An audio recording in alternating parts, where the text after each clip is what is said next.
Good morning. We'd like to call the Rules Committee to order. Please call the roll.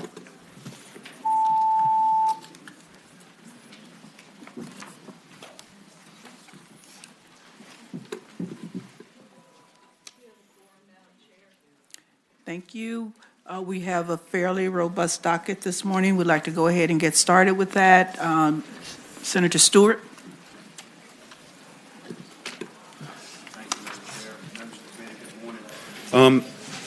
Madam Chair,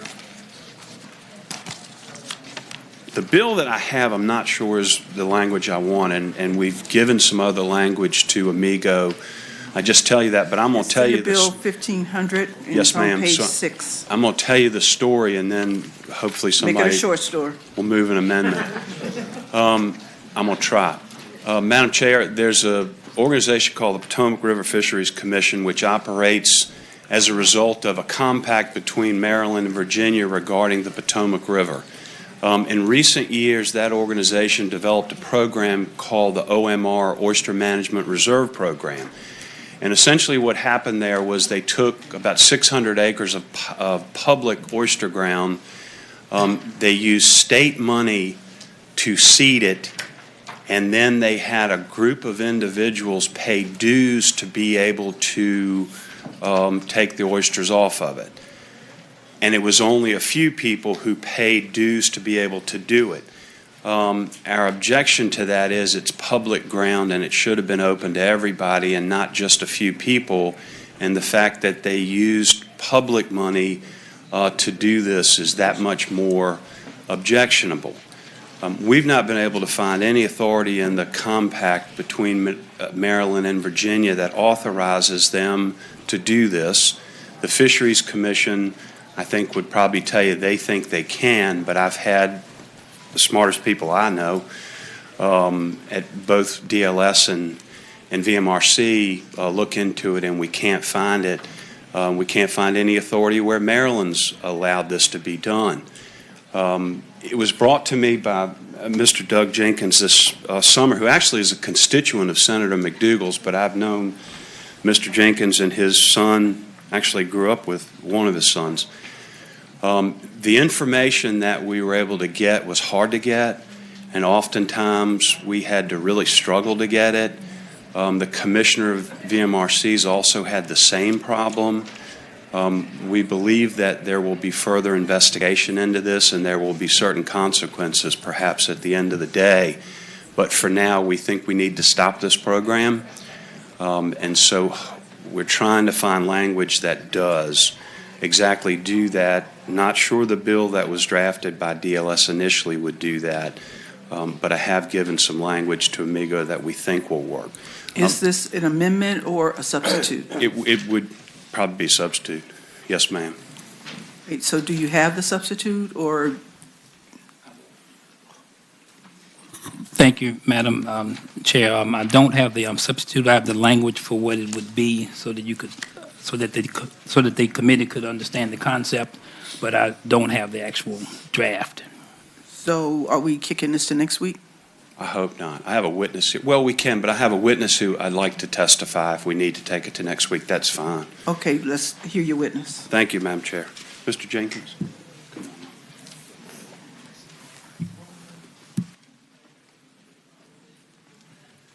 Thank you, Madam Chairman, and thank you, members of the Senate, for your time and commitment to your duties. I'm Doug Jenkins, President of Twin River Watermen Association. Richard told me to be brief and fast, and I'm 87 years old, and I was called back on duty to take care of this problem in the Potomac River, and I don't move fast, and I don't speak it as well, but the gist of this, this Archival, one of them, Rag the Point, is one of the most productive in the oyster balls in the Chesapeake Bay. Back in the 60s and 70s, it housed as much as 8,000 to 10,000 bushel oysters a day.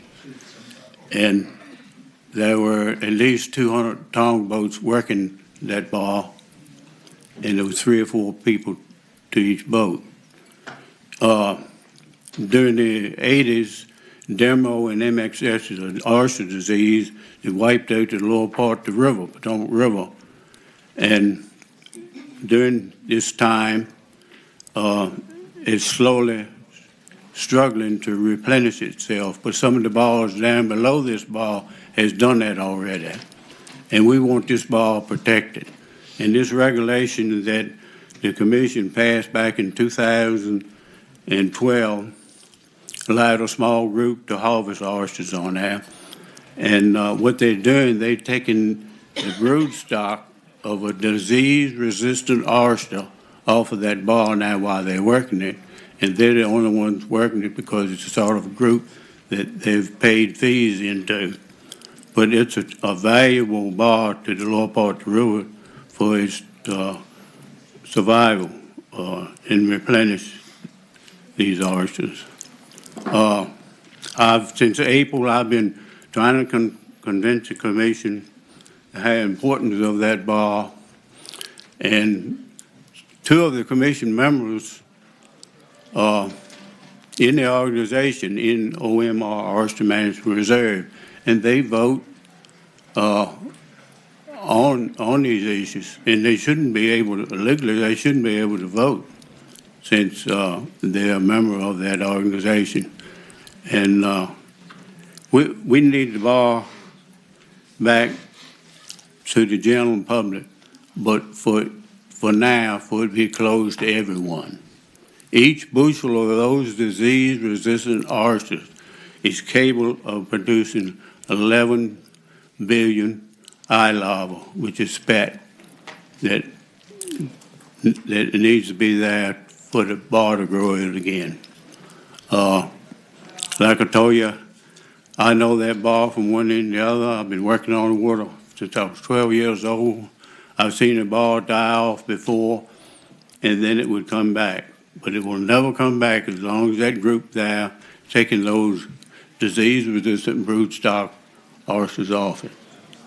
I could go along and tell you more details about this, but your time is precious. And if you have any questions, I'll be glad to answer. Thank you, sir. We appreciate your testimony. Thank you, Mr. Chairman. So you want to get your substitute drafted and bring this back? That's fine, Madam Chair. Madam Chair, There may be, sorry. Senator Lewis. this may be instructive as we go from this week to next week. Just two questions that I will ask so that Senator Stewart can be aware of where I'm coming from on this. So understand the problem. I agree with you. It's a significant problem. But the problem seems to be focused on one single program. And I'm just curious if there's a remedy we can find that's less drastic than this one. And is there something maybe we will be able to do through the Secretary of Natural Resources Office or the VMRC that might address it? And I don't expect an answer now. I'm just asking him that for next week. I agree. I think my bill's too drastic. That's why we're trying to figure out a small remedy here to make this work. Okay. There Thank may be you. others that want to speak, Madam Chair. I don't know. Are there others here who wish to speak on this particular piece of legislation? If you could, please, very quickly. Those on Zoom who would like to speak to this bill, please raise your hand electronically. Thank you, Madam Chair and members of the committee. My name is Martin Gary. I'm the Executive Secretary for the Potomac River Fisheries Commission. In the interest of your time, I would just say we're opposed to the bill. We don't believe, because of lack of companion language on two components of it and inapplicability of law to a third, that there'll be any effect from this bill. But we understand the problem. Clearly understand the problem, and I want to make sure that you all hear this message. We are deeply respectful of Mr. Jenkins, and for the last 2 years, he's been regularly attending all of our meetings, our major commission meetings, our Oyster Clam Committee meetings, and our OMR meetings. We always afford him respect and ability to voice his concerns and opinions. Our commission advisory committees have been listening to them. They have a difference of opinion. That doesn't mean we can't resolve this. We'll continue those discussions, and I will do the very best in my capacity to afford that. I also appreciate Senator Stewart for representing his constituent. I pride myself. I'm almost 40 years into my career in fisheries management. I've worked in Maryland now and the PRFC, and I pride myself on being able to work with constituents and stakeholders. It's a very challenging issue to also understand the biology and also understand the human dynamics of managing fisheries. So I'm doing my very best, and I will pledge to you that I will try to get this resolved. Thank you for your time. Thank you very much. Is there anyone else? Okay, thank you, Thank Senator you, Madam Stewart. Chair. Okay. Senator Morrissey. Thank you, Madam Chair, members of the committee. I'm aware of your precious time, and I'm going to go quick. If I speak too quickly, just You need have me to slow Senate Bill down, let me know. 1361. Yes, ma'am. Yes, Madam Chair. This bill promotes more transparency in the Virginia parole system. As most of you know, while parole is not broadly available to Virginia prisoners, there are 3 categories where it is still available and where the parole board is still meeting and deciding those type of determinations. These determinations affect the trajectory of a parolee's the rest of his or her life. Towards that end, we need to have laws and regulations that promote transparency and fairness. The current chairman of the Virginia Parole Board, Chairman Dotson, who is in the room now, I believe is aware of that. And recently there was a report where the Virginia Parole Board and the chairman took great strides to promote more transparency. Senate Bill 1361 builds on this leadership. And so there's 5 things that this bill does. It requires that the parole board's final determination and vote take place publicly, either in person or online, in the presence of the prisoner or the counsel. That's number 1. The individual votes of board members would be publicly available. Number 2, it removes the exemption of the parole board from the Virginia Freedom of Information Act. 3, it establishes increased monthly and annual reporting requirements. 4, it requires the parole board to provide a more robust and individualized justification for its decisions to either grant or deny parole. And number 5, simply a matter of due process. It just ensures that a prisoner and their counsel have the same access, equal access, to the investigatory information that determines whether the person is admitted to parole. And so, but also there is Madam Chair, there's a delayed enactment clause on it to 2024. Madam Chair, these changes, I think, will positively impact the Commonwealth, allowing both the public and parole-eligible inmates to be better informed. That's what this bill does. Thank you, Senator Morrissey. Are there Thank you. questions to Senator Morrissey? Senator Norman.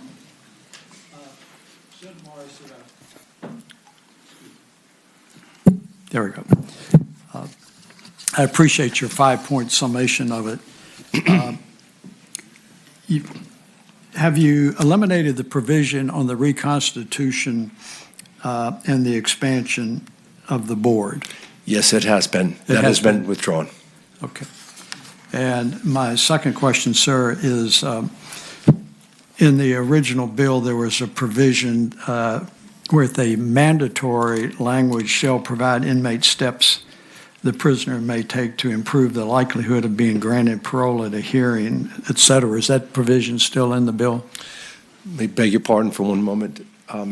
That provision is still in the bill? Yes, sir. Yes. That Yes, is. Senator. Thank you very much, sir. Other questions from Madam Chair, members of I have one. Senator Lewis? Just out of curiosity, Senator Morrissey, how many parole-eligible inmates do we still have? Do you know? 3,000. A Okay. little north of 3,000. Okay. Thanks. Those, Madam Chair, Senator Lewis, are your fishback defendants, your geriatric defendants, and juvenile defendants, juvenile inmates. Are there those here in support of the legislation? I'm not sure if this person on Zoom is in support or opposition, but we do have one speaker, Madam Chairman. I'll get to that person in a second.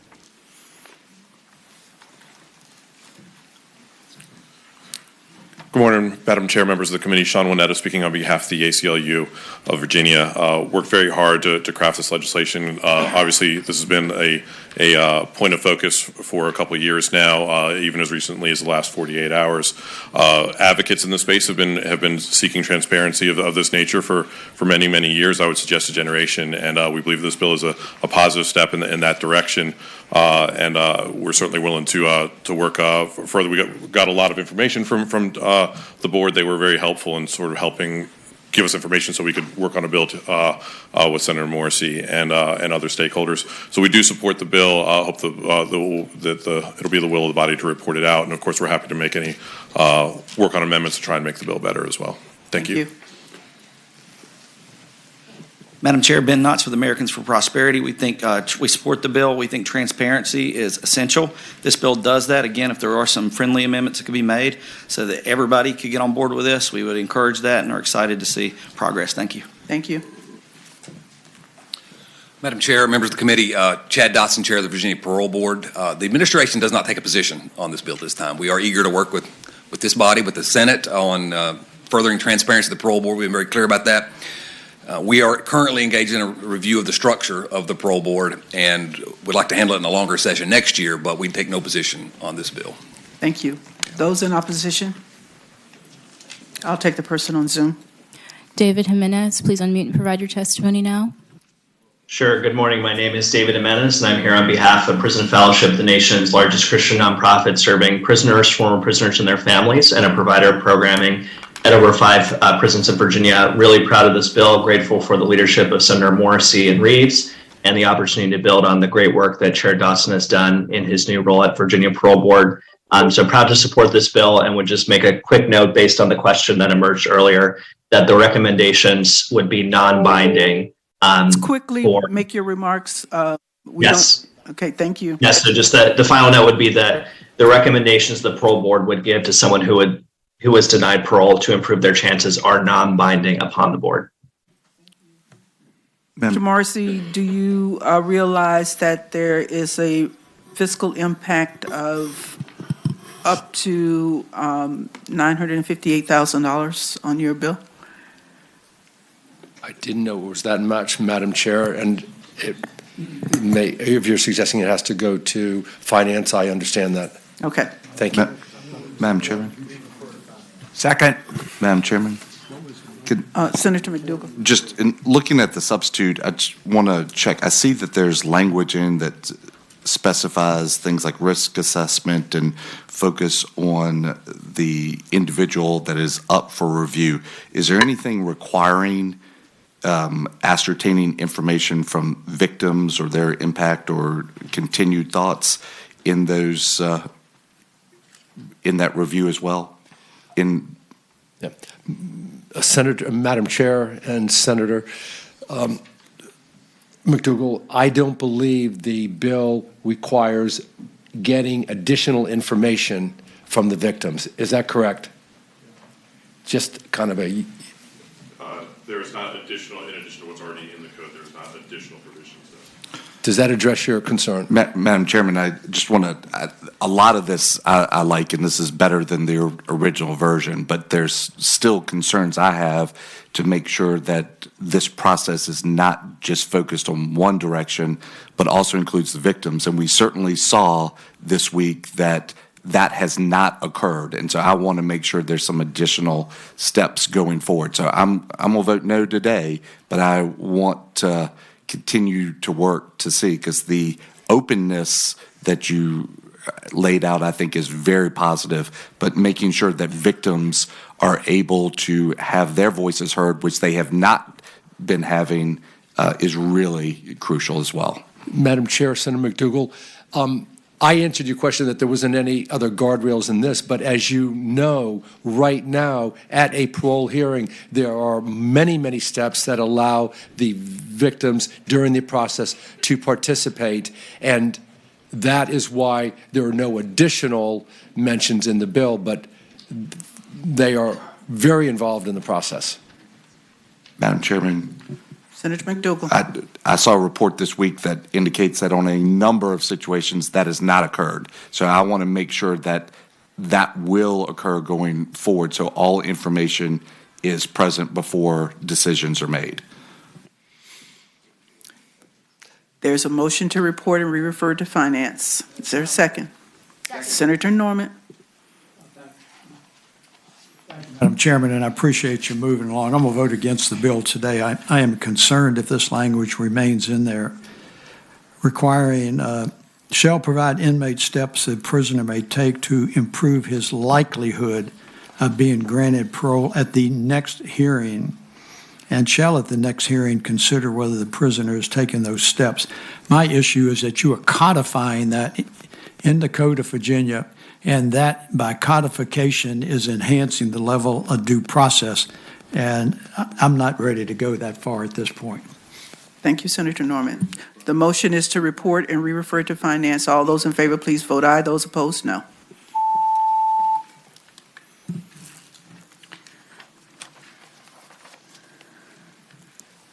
Ayes 13, noes 4. Ayes 13, noes 4 is reported and re-referred to All right, finance. thank you for your time. Senator Reeves.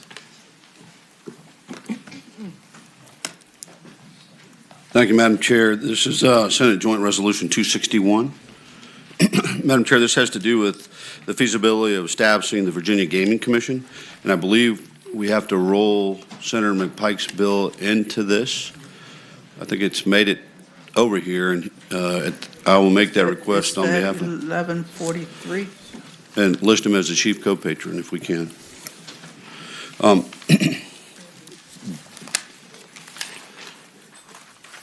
Would you like me to continue, or do we need to make a motion I for don't that? have a, do we have a McPike bill that has to be rolled in? 1143. Okay. Okay, we have Senate Bill 1143, Senator McPike's bill to be rolled into Senate Joint Resolution 261. Is that the one? Yes, ma'am, it Okay. is. So moved. We can't roll a bill into a resolution. Madam Chair, I guess we'll go forward with mine, and we'll figure out Okay, how to take care of his. all right. So we'll move forward with your resolution. Yes, ma'am. Madam Chair, many of the members on the dais probably haven't been in general laws in the gaming, but there was a JLARC report that came out, clearly identified some deficiencies that we had in HHR that needed to be addressed. But they also came out and said that we should stick everything going forward with gambling into lottery. And many of us felt that have been involved in the gaming side believe that we shouldn't put one gaming institution in charge of another. And what this bill and the study does is basically give us some time. It'll allow lottery to continue the efforts that they are doing and fulfilling right now that we've tasked to them, but give us a bipartisan, bicameral year to study this, to see the feasibility of setting up an overall framework called the Virginia Gaming Commission and how to do it properly. There's a budget amendment before Madam Chair of the Senate Finance Committee that would allow $250,000 to the committee itself to hire outside expert to come in and help us with that process, as well as $250,000 that would go to HHR or the Racing Commission to resolve the issues that were identified in the JLARC report. Madam Chair, that is what this study would do. Are there questions to Senator Reeves? Anyone here in support? Those on Zoom who would like to speak in support of this Anyone bill, here in please opposition? raise your hand electronically. Anyone on Zoom? There are no speakers on Zoom, Madam Chairman. Okay. There is, I think this one has to go to finance too. Okay. Okay, motion? Moved and seconded that SJ 261 be reported and re-referred to finance. All those in favor, please say aye.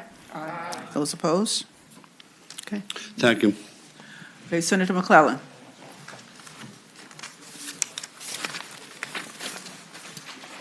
Thank you, Madam Chair. I have Senate Bill 1498, which would expand eligibility for the Brown versus Board of Education Scholarship Fund grants to the descendants of those individuals who were shut out of schools during massive resistance. As you know, the fund was created to allow anyone who would have been denied access to school in the 5 localities that closed their schools in response to Brown versus Board of Education. Unfortunately, when the fund was first created, many of those students were already, in some cases, close to retirement. And now they are between 64 and 74 years of age. But there have been generational impacts of schools closing, because just as those individuals could not go on, in many cases, to earn higher paying jobs, that's impacted their families. There is plenty of money left in the fund, and so this would allow those students, those descendants, to also benefit from the fund. I do have a couple of people who want to testify. This was a project done by the Sorensen Institute's Emerging Leaders Program, which my legislative aide went through, and this was actually her project, so she would like to speak on behalf of this bill briefly. Okay, we'll give you 2 minutes. Good morning. My name is Bianca Casper. I am a proud graduate, 2007, of Prince Edward County High School. I can't tell you as a 33-year-old Black woman how many of my friends and my peers, their parents actually were not able to, continue their education and get their GED or go to college. As a first-generation college student, I can't imagine, if this scholarship had been open to us during the time that we graduated, a lot more of us would have went off to college or did other things. So I do ask that you all support this bill to continue to give the citizens of Prince Edward County and the other counties and cities a chance to pursue their education and grow in economic areas. Thank you. Are there others here in support? We do have one speaker on Zoom, Madam Chairman. Madam Chairman. Hold on with that. Please mute. Please mute. Philip Thompson. I'm Loudoun County. We helped push the initial bill that came.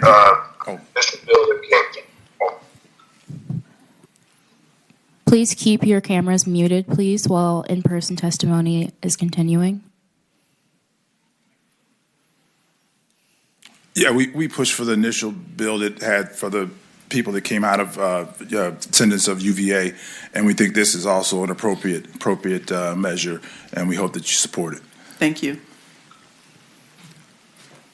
Okay, anyone in opposition?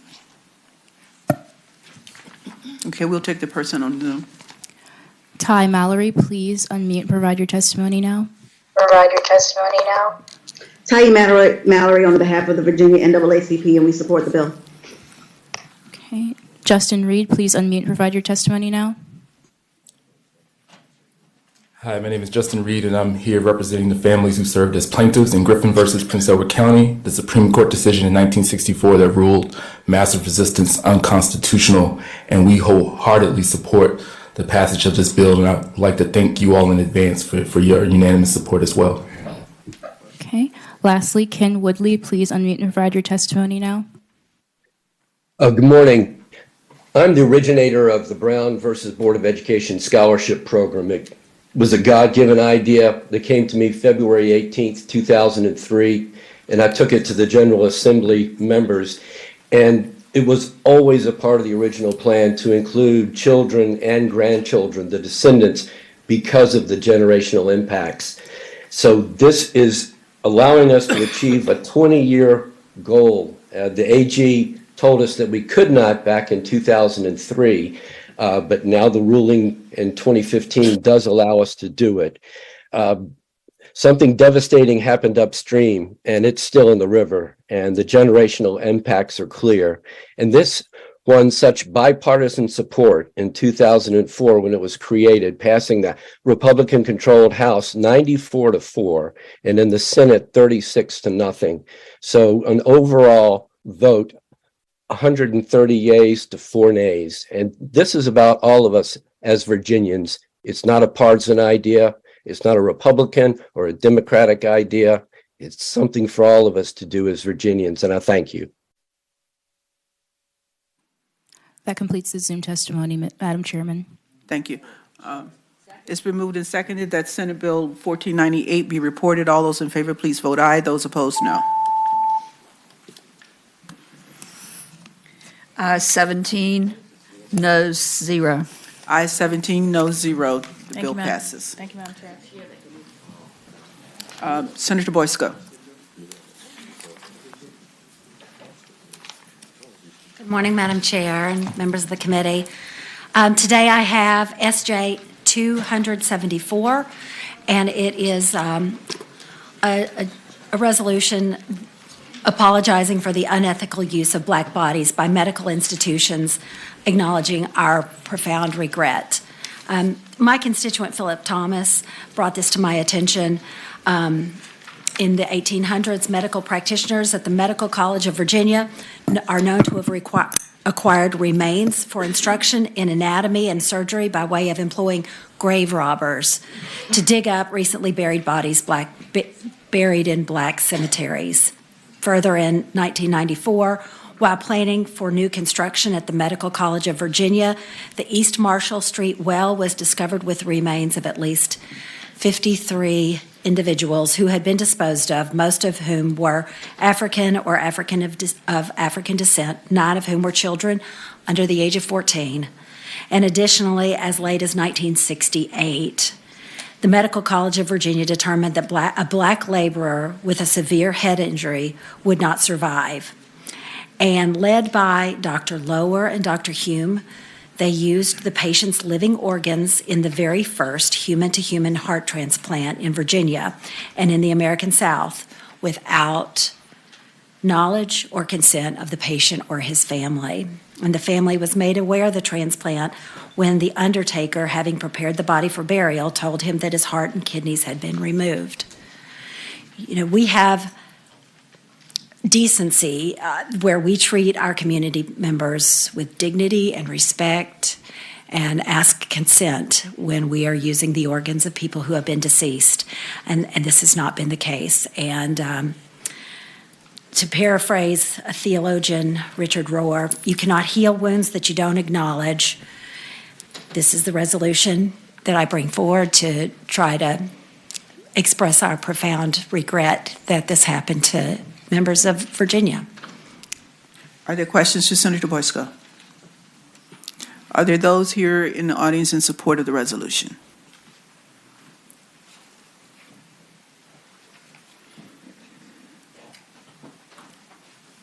Philip Thompson, I want to thank Senator Boysko. I read an article in December about these things that occurred in Virginia, and I said, wow, have we apologized for it as a state?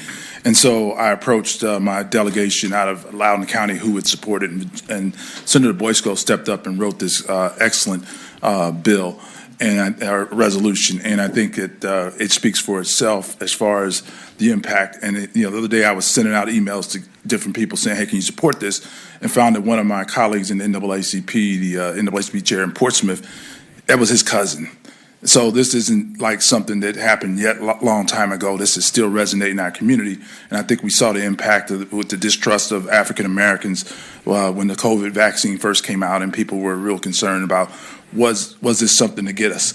So I think that I think it's important that the state apologize and show regret for this, because we can't move on from these things until we acknowledge them and say we're sorry. Thank you. Thank you.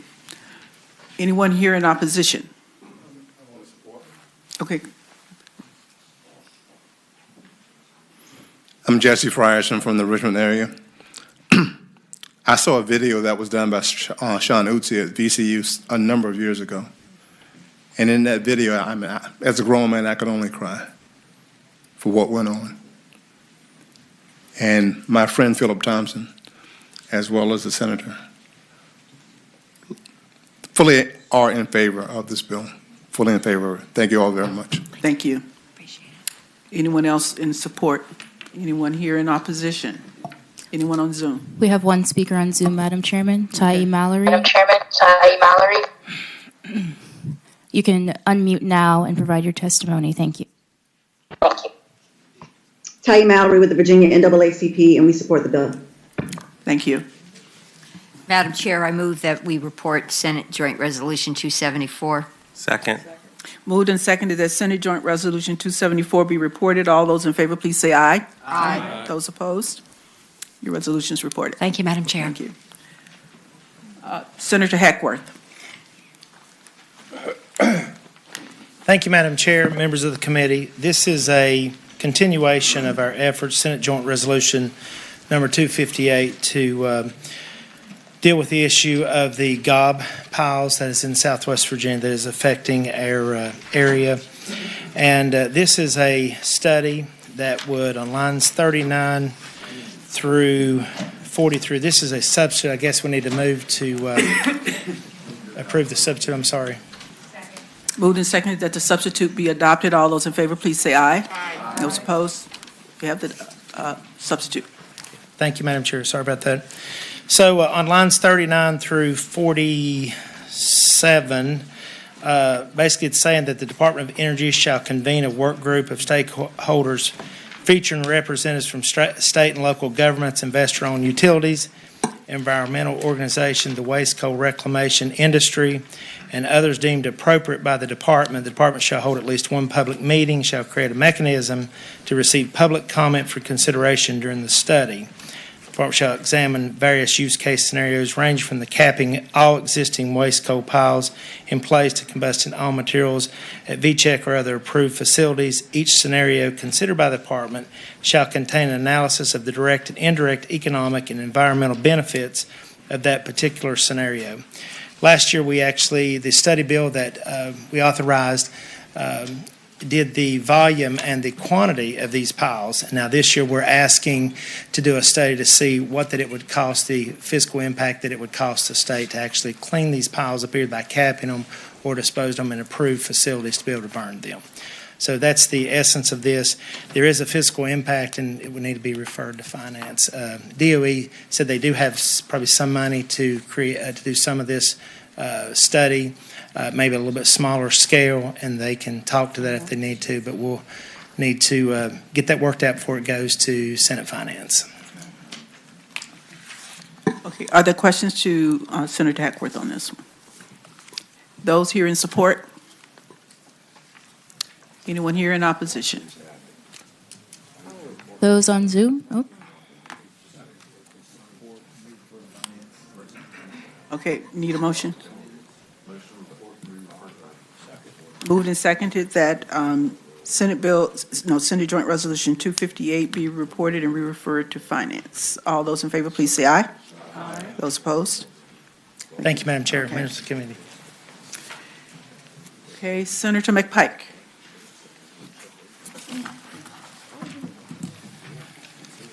Thank you, Madam Chair. I guess, let's see, we could probably go to the previous bill as discussed with Senator Reeves. And I'm looking to the clerk on the bill number. I apologize. 1143.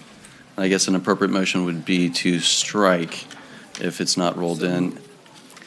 Moved and seconded that Senate Bill 1143 be stricken from the docket. All those in favor, please say aye. Aye. Those opposed? Okay. Okay. All those in favor, please, please vote.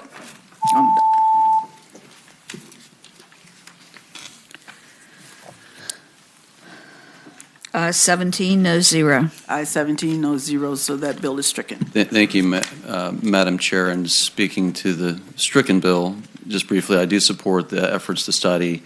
Talking to Lottery, I think it's prudent to take a year to figure out the mechanisms that you've passed through Senator Reeves' efforts. And there's considerable discussion in the gaming subcommittee as well. Lottery has a lot on their plate to move forward, and hope once it gets to finance, that'll also be supported. Now, Madam Chair, Senate Bill 1454. Senate Bill 1454 comes partially out of the Manufacturing Commission, which I serve on. Over the last year, there's been some level of discussion about the impacts of energy-intensive manufacturing. And it directs this bill would direct the State Corporation Commission to convene a work group for the purposes of assessing the competitiveness of manufacturers in energy-intensive trade-exposed industries in the Commonwealth to foreign manufacturers that are not required to meet the same federal and state standards regarding labor, energy, and intellectual property and environmental factors. The bill defines energy-intensive trades-exposed industries and establishes the requirements for membership of the work group.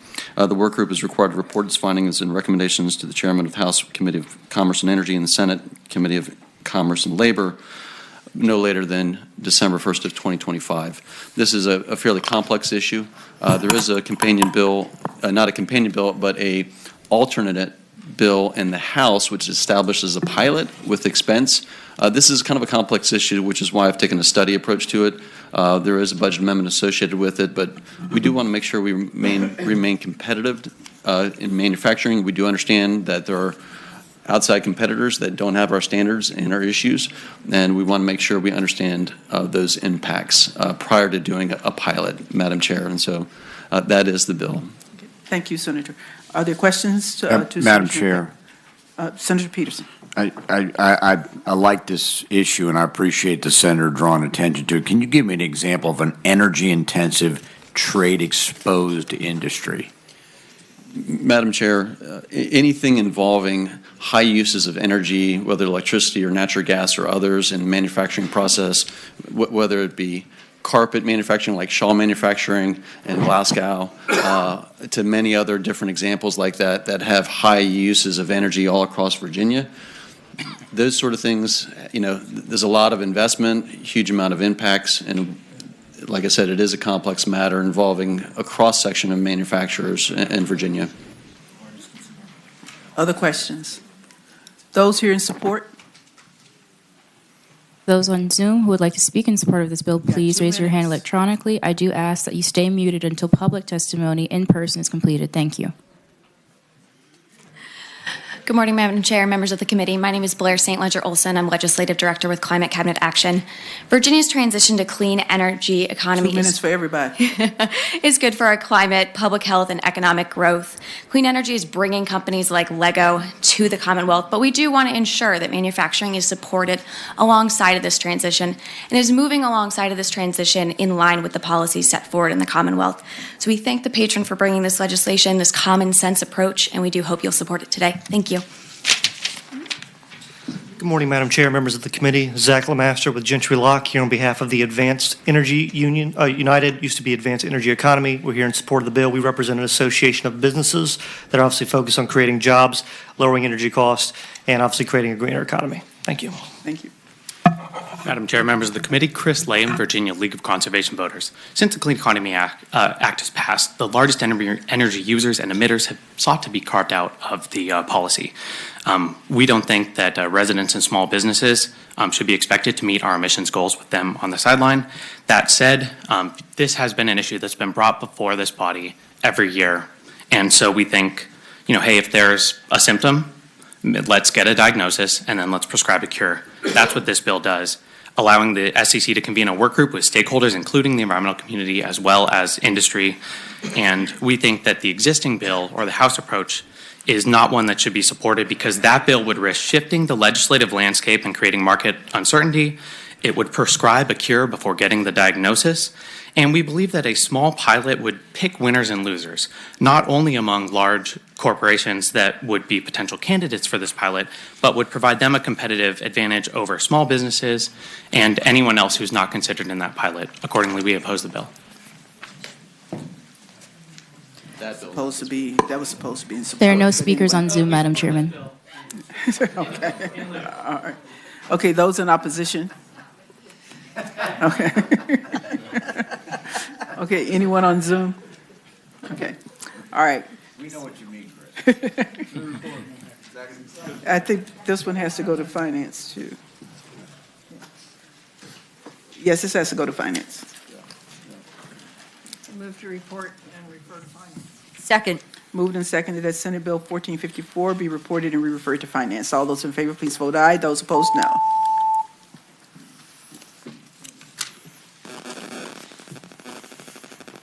Ayes 17, no 0. Ayes 17, no 0. Thank you, Senator McPike. Thank you, Madam Chair. We now move quickly through those of you who are sitting up here. Senator Vogel, SJ 256. Thank you, Madam Chair. I have SJ 256, which deals with Warrior Call Day. This was brought to me by the Troops First Foundation. They are trying to call attention to our warriors who are suffering from mental health issues, isolation, and suicide, and they are seeking to get this passed in a number of states and at the congressional level. It designates the first Sunday after Veterans Day in 23 and each succeeding year as Warrior Call Day in Virginia. The goal is to reach out to our warriors. Thank you, Madam Chair. And with that, I move passage of SJ 256. It moved and seconded that SJ 256 be reported. All those in favor, please say aye. Aye. Those opposed? Okay. Senator Lucas, SJ 251. Yes, ma'am. Yes, Madam Yes. SJ 261, Madam Chair. Turn on your mic.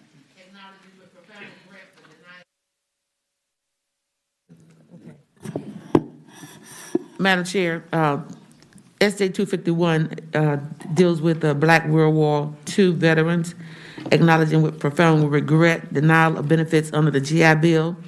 What this joint resolution does is acknowledges with profound regret denial of benefits under the GI Bill to Black World War II veterans, expresses the sentiment of the General Assembly in acknowledging with profound regret the denial of those benefits. In acknowledging this injustice, the General Assembly expresses its support for measures forward rectifying of the harm committed against Black World War II veterans. Move to report. Second. Seconded that. Madam Chairman.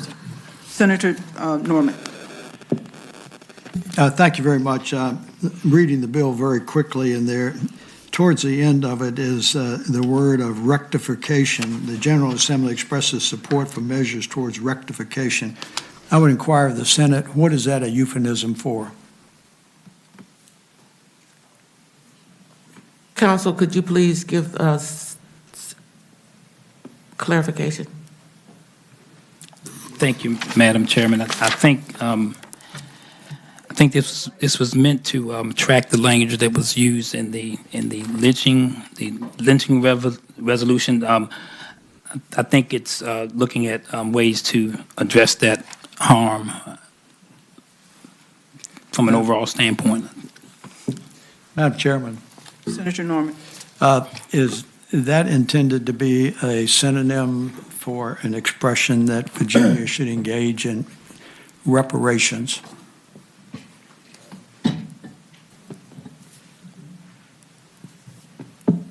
Madam Chairman, I don't think that was the patron's intent, and if that language needs to be removed, we can certainly do that.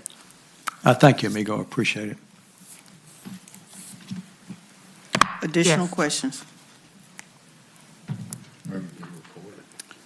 It's been moved and seconded that Senate Joint Resolution 251 be reported. All those in favor, please say aye. Aye. Those opposed? Okay, so I'm going to go start at the top, and we got 8 minutes. Otherwise, these get kicked to Senate next Bill week, and y'all are going to be here forever. Senate Bill 1381 will take 30 seconds. Okay, let's take your 30 seconds. Okay, 1381, if, on page 1 of the Brown, when we created the Behavioral Health Commission, we stated that it was subject to appropriation of the General Assembly. Well, everything we do is subject to continued appropriation of the General Assembly. What we found is that this language is an impediment when we try to hire people. And so that's simply what this bill does, is remove that language from the statute. Second. It's been moved and seconded that Senate Bill 1381 be reported. Any questions relative to that? Okay, all those in favor, please say aye. Aye. Those opposed? This is a recorded vote.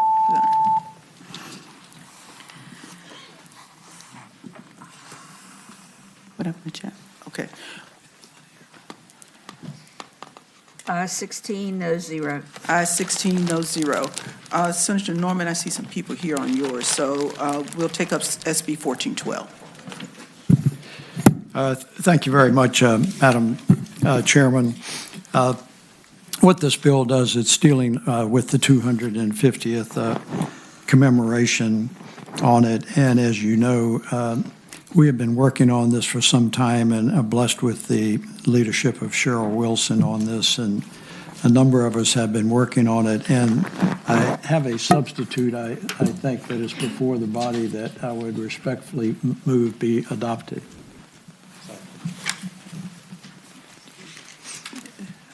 Did you make the motion on that? We got a motion and a second, yes, Okay, moved and seconded that the substitute be adopted. All those in favor, please say aye. Aye. Those Aye. opposed? Thank you very much, Madam and ladies and gentlemen of the committee. What this substitute does is it makes it a much simpler version and avoids some of the potential administrative challenges that we would have. Specifically, there was a provision in the original draft that would have, in essence, reconstituted the membership of the committee, which would have proved to be disruptive and actually interrupt some of the momentum that we've attempting to be picking up. So some members of the commission, including, Delegate Austin, who is the chair of a commission, we got together and provided for this substitute.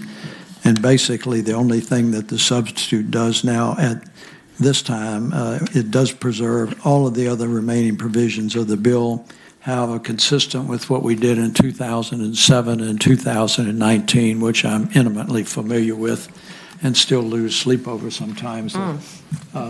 It makes it a legislative commission, and we have done that for both of the prior commissions, and I would respectfully so move.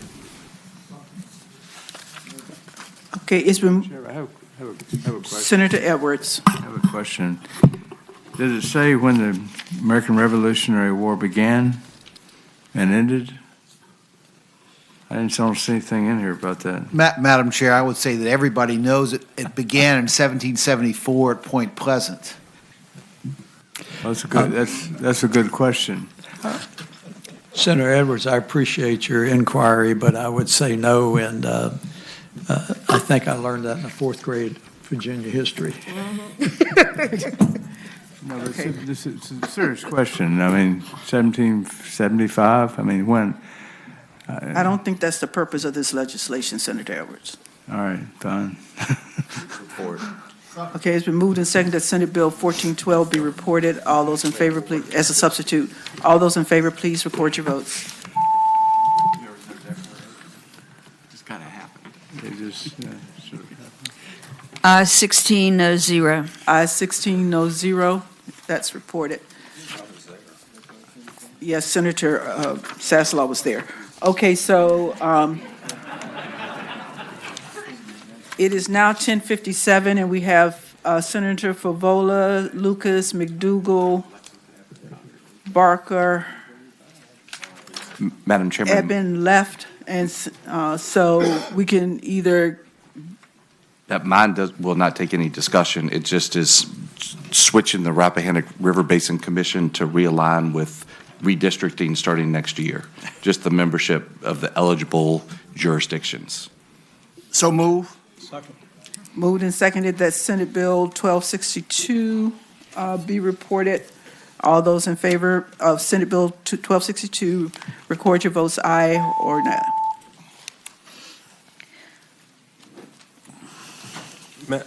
Okay, so does anybody else have? 16, no, 0. Ayes 16, no 0. Does anybody else that's Madam left Chair. have something quick? Mine has a fiscal impact, SJ 243. I don't know if that needs to be taken up today or not. No, we can take yours up next Friday. Okay. Madam Chairman, excuse me. At the appropriate time, whenever we convene, I'd like to reconsider the vote by which we passed Senate Joint Resolution 251. Okay, well, hold on. So Senator Favola.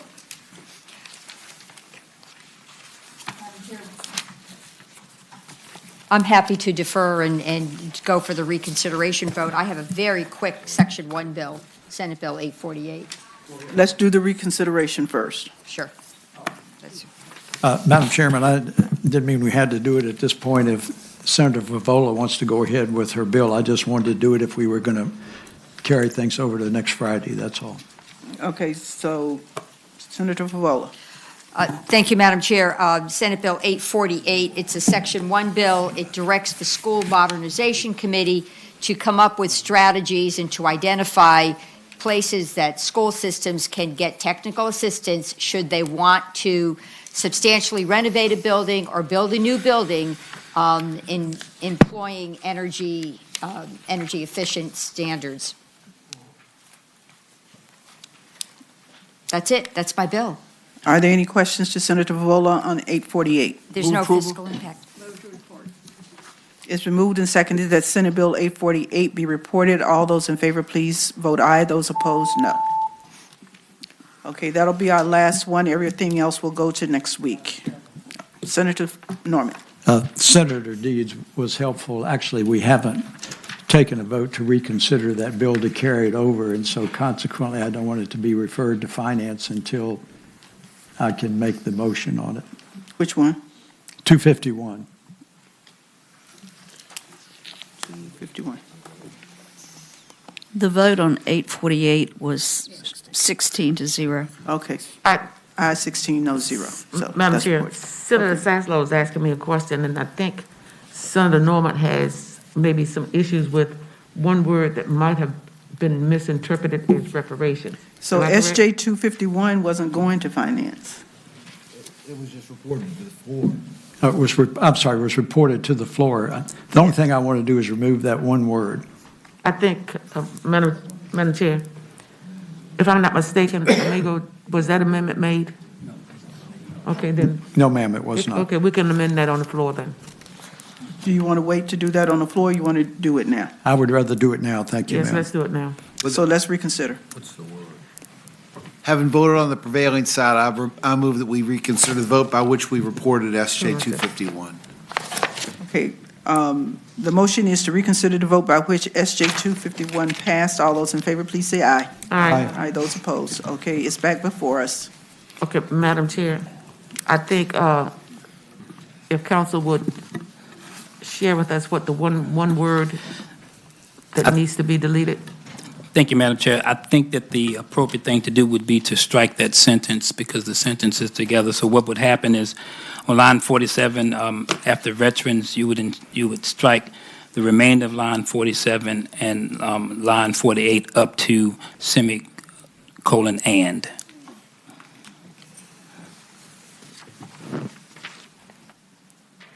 Is that your motion, Senator Norman? That's my motion, but I'd ask Amigo, I want to try to, I just want to remove that one word, but I want to continue the intent of the harm committed against Black World War II veterans. I don't, if you understand, I just want that one word. I don't want to disturb the rest of it at all, if we can. Madam Chair, I think what he wants to do is take out any reference to reparations, which is the reason why I wanted my Senate Bill 1248 to move back, to go to the next meeting, because anytime there's a discussion around representation of national, racial, ethnic, indigenous, LGBT, cultural identity, or any of those groups, I know it's going to call for more conversation. So do we want to just keep it to next week? We want to do this one correction, amendment for Senator Norman in 251, but for Senate Bill 1248, I want that to go to the next meeting, next Friday's meeting. That one's going to next week anyway. Okay, thank you. Madam Chairman, I apologize. If we have reconsidered, if we could pass it by, and I'll work with Amigo and Senator to get the appropriate word in there, because I don't want to disrupt the rest of it. Okay, that's fine. Thank you. Okay, we'll just keep that to next week. Okay, and Senator Eben, somebody else's bill is next week as well. Okay, all right. Okay, with that, we're done. Okay, we are done.